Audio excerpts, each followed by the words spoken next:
Au numéro 64 de la rue de Furnes se trouvait l'ancien théiage Patin. Son bâtiment à double porte témoigne du passage des imposants chariots de lin.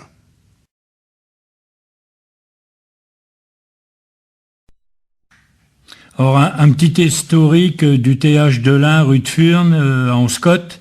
Bon, c'est un souvenir d'un enfant de 10 ans, Jean-Pierre Pincel. Bon, au départ, c'était le théiage de mon grand-père paternel, Camille Pincel. Puis les enfants, Marcel et Simone, épouses de Firmin Patin, poursuivent l'activité avec Martial Patin, le fils de Firmin. Le théiage me rappelle ma jeunesse, des souvenirs et une certaine nostalgie, car à l'époque, le travail du lin et l'ambiance de travail n'avaient rien à voir avec ce qui se passe aujourd'hui. Enfant et jeune adolescent, j'avais du plaisir, du bonheur à me rendre au théiage. Évidemment, pour moi, il n'était pas question d'approcher trop près et de toucher à quoi que ce soit. Le théiage était situé à une 50aine de mètres du domicile de mes parents.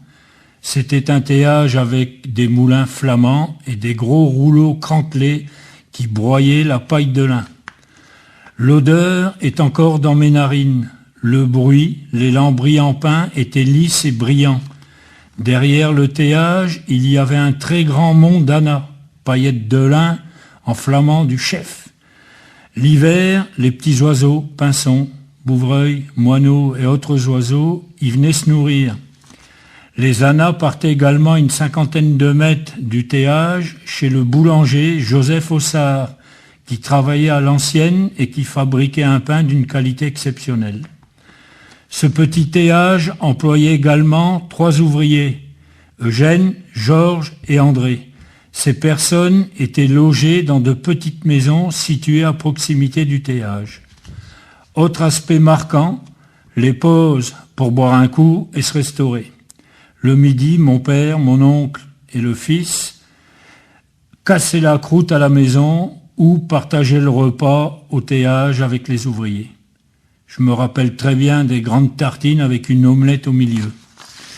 Il y avait du respect entre les patrons et les ouvriers, et tout se passait très naturellement. C'était le jour et la nuit par rapport à ce qui se passe aujourd'hui dans certaines usines.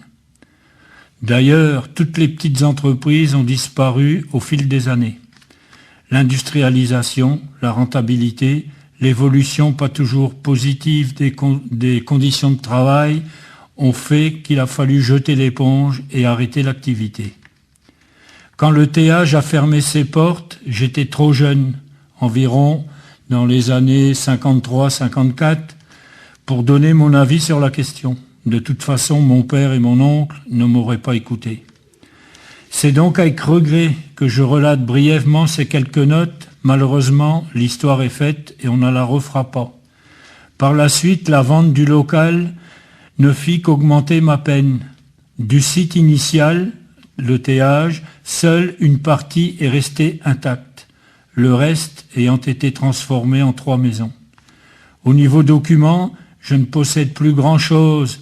Quelques petites photos, 2 petites houlettes qui servaient à désherber dans les champs de lin et une espèce d'outil qui servait à retourner le lin. Pour conclure, 4 mots sont toujours dans ma mémoire, l'odeur, le bruit, la poussière et l'ambiance de travail.